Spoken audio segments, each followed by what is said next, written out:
Olá, pessoal, professora Hélida aqui com vocês, tá? Nós estamos aqui nesse projeto do Governo do Estado, através da Secretaria de Educação, né, nesse cursinho aqui preparatório para os exames do PAS, da UEMA, né, e do Enem, né? Nós estamos aqui reiniciando aqui com a resolução de questões, primeiramente do PAS, né? A gente está conversando mais a questão do PAS, depois a gente vai entrar nas questões do Enem, tá? A gente está com esse material disponível no link, então estudem, né? À medida que a gente for conversando, vocês revisem, tá bom? E vamos aqui seguir, né? As questões a gente já fez 4 questões, né? Já conversou sobre essas 4 questões, já encontrou as alternativas corretas, a gente vai seguir aqui com as demais, tá? Vamos ver aqui o que o PAS 2020 trouxe para a gente, aqui na questão 5.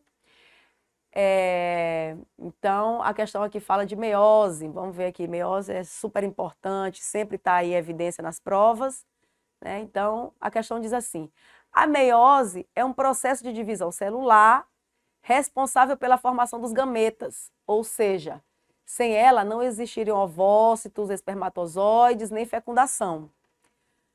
Animais, fungos, protozoários, algas e plantas realizam esse tipo de divisão celular. Na meiose, uma célula sofre 2 divisões contínuas, gerando ao final do processo 4 células filhas geneticamente.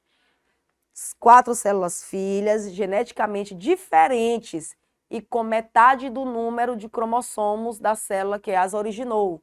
Então, ele está dizendo assim, ó, começa com uma célula, divide, e lá no final dá 4 células com informações genéticas diferentes, né?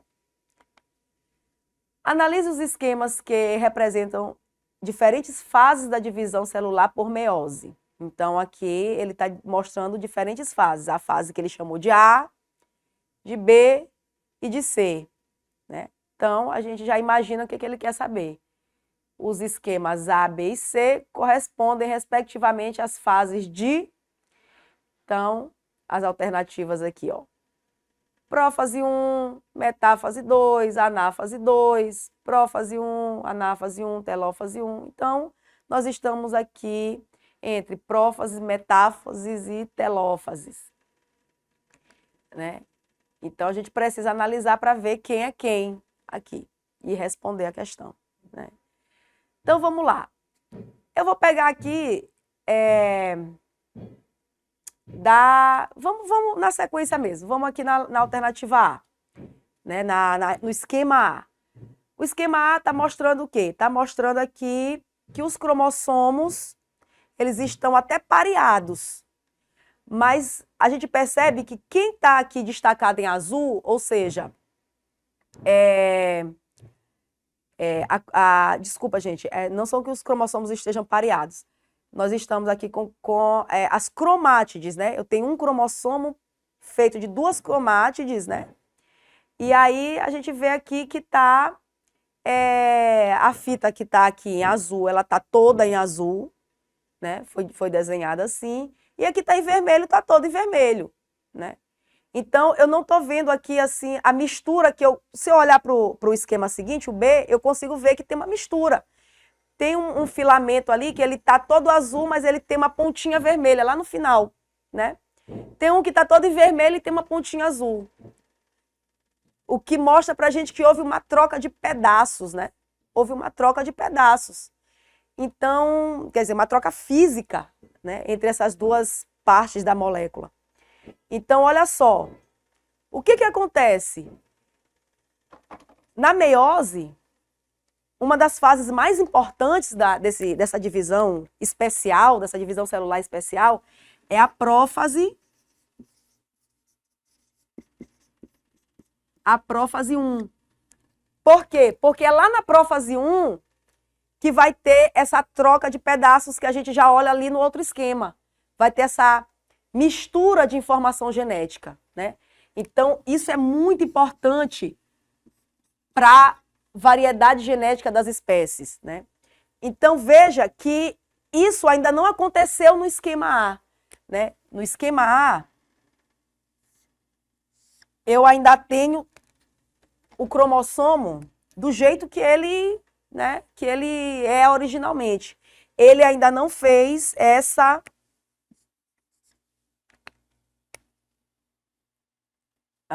deixa eu botar aqui. Peraí.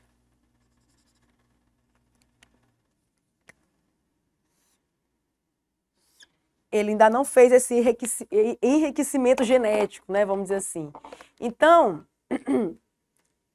eu tô aqui num estágio anterior a isso, né? Nesse primeiro esquema. Então, eu já tenho que anotar isso, né? Para responder a questão. Letra B. Desculpa. Esquema B. Esquema B já aconteceu. Já passou da prófase 1, né? Então, aqui eu tenho... eu consigo ver que eu tenho uma metáfase, todo mundo sabe que a metáfase e os cromossomos, eles se alinham, né, no equador da célula, na metade da célula. Só que eu consigo olhar também o seguinte, lá na metáfase 1, se eu estivesse na metáfase 1, porque eu preciso saber se eu estou na metáfase 1 ou se eu estou na metáfase 2, né? Já que eu estou falando de meiose. Meiose a gente tem que lembrar, tem sempre a fase 1 e a fase 2. Prófase 1, 2, metáfase 1, 2, anáfase 1, 2 e assim vai. Então, eu estou ali numa metáfase que eu estou vendo os cromossomos organizados no meio. Mas eu estou na metáfase 1 ou na 2? Bom, se eu estivesse na metáfase 1, eu estaria com os cromossomos pareados dessa forma, ó.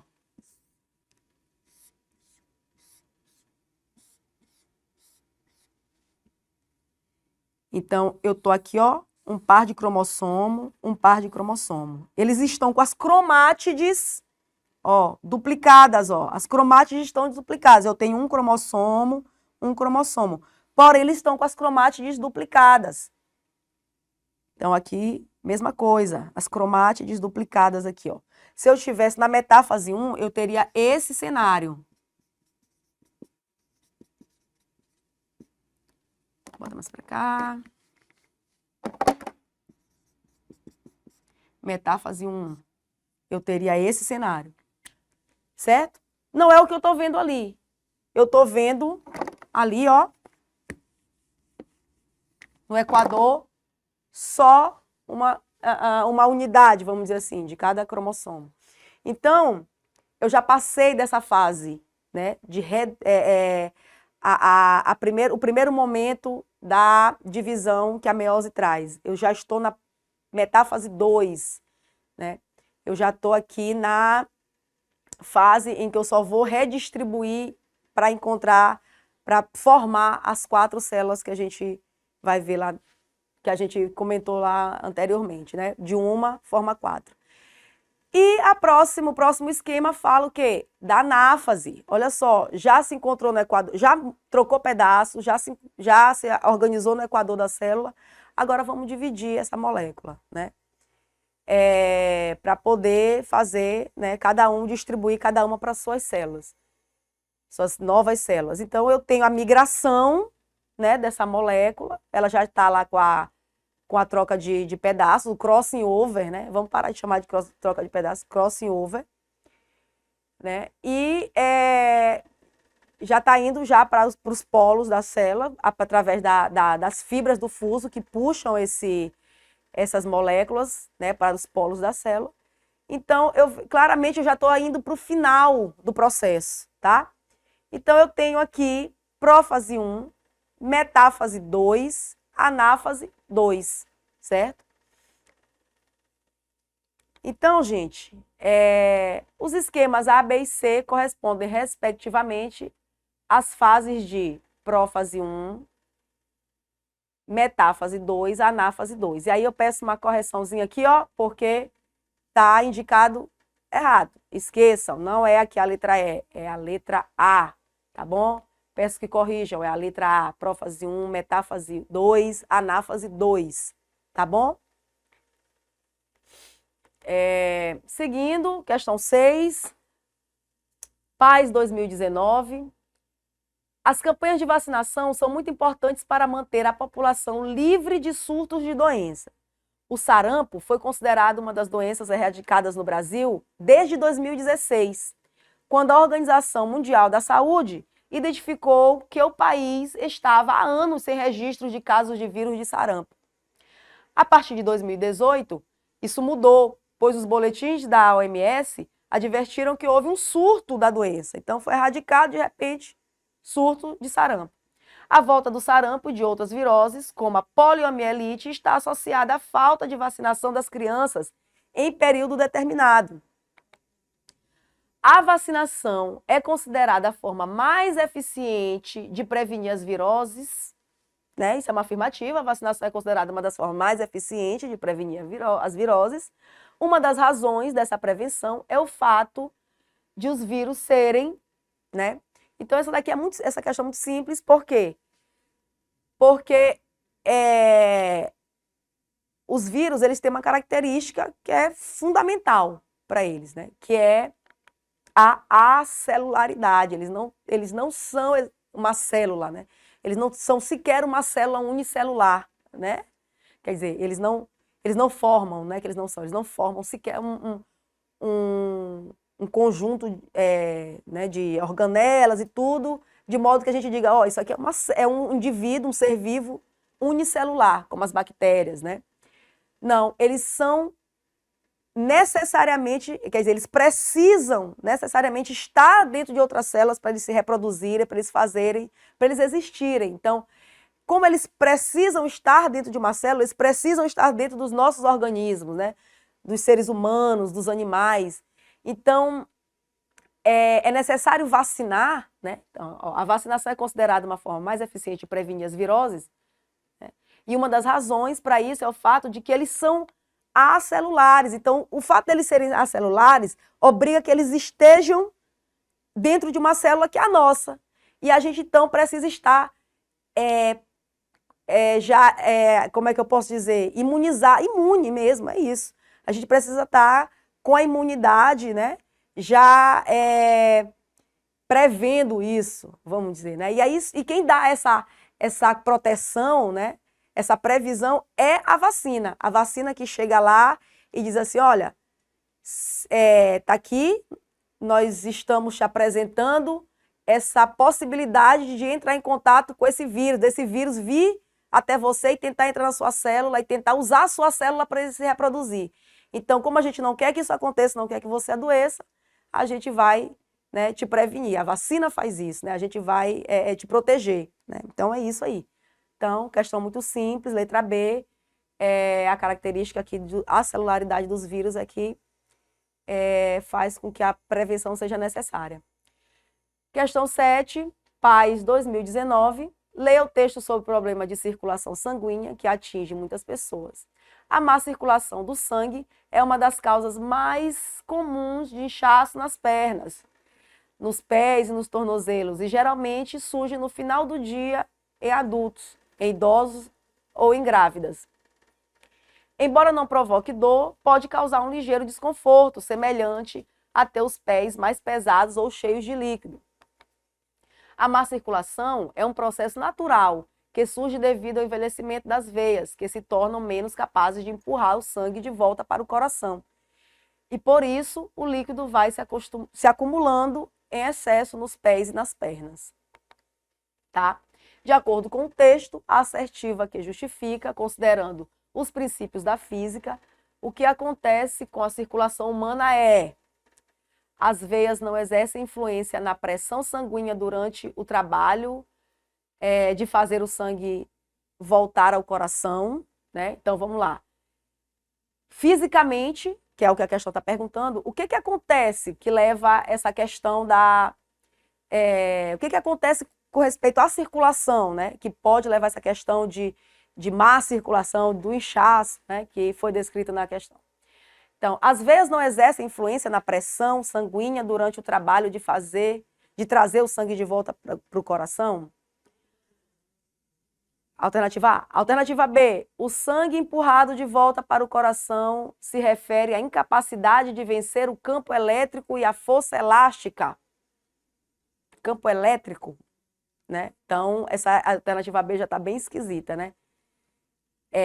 Vamos passando, né, para as alternativas e vamos discutir depois. O sangue, ao realizar o caminho de volta para o coração, não sofre resistência da gravidade e nem da energia. Não sofre resistência da gravidade e nem da energia. Será que o sangue, imagina, né, subindo pelas pernas aqui para voltar para o coração, não sofre resistência da gravidade? As veias não proporcionam pressão ao sangue para vencer a força-peso e para adquirir energia cinética e potencial gravitacional. As veias envelhecidas proporcionam força ao sangue porque descrevem movimentos periódicos em torno de um ponto de equilíbrio. Então, peraí, as veias envelhecidas proporcionam força para o sangue? Será que elas conseguem fazer essa impulsão, né, para o sangue fazer o movimento que ele precisa, que é de voltar ao coração? Então, gente, essa questão, como ela é muito simples, né, a gente vai olhar aqui logo para a resposta dela, que são as veias não proporcionam pressão ao sangue para vencer. Lembra que a questão falou, as veias, né, principalmente pessoas idosas e tal, vão envelhecer, já estão envelhecidas, né? Então, não proporcionam pressão ao sangue para vencer a força-peso e adquirir energia cinética e potencial gravitacional. Ou seja, a gente precisa que essas veias estejam saudáveis, né, estejam rígidas para poder elas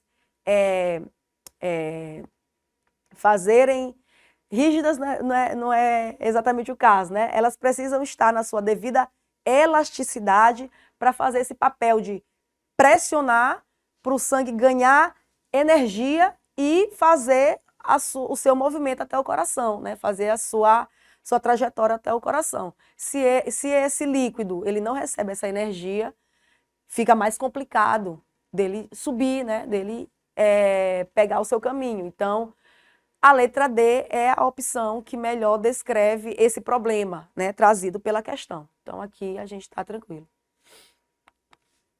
Questão 8, Paz, 2018. Né?